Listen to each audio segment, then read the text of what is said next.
Hindi tayo maririnig yan, naka-headset ka. Ano?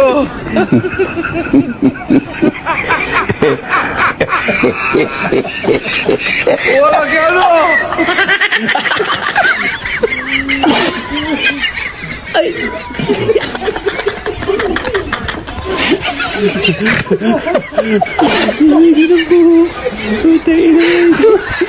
Para ba? Ay!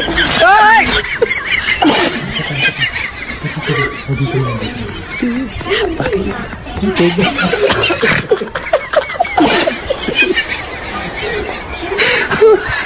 Para ba? Ay!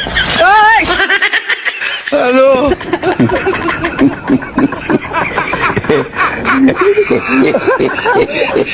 Wala ka ano? Ano, oy? Tulog mo ba? Ano? Alam niya, parang hindi mo kami naririnig, no? Naka-headset daw eh. Naka-headset kayo. Magkano headset, boy? Gababay mo sa headset mo.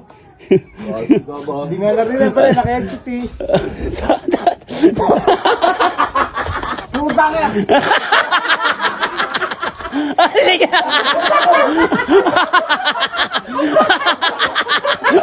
Niligyan ang buhok ni Ege.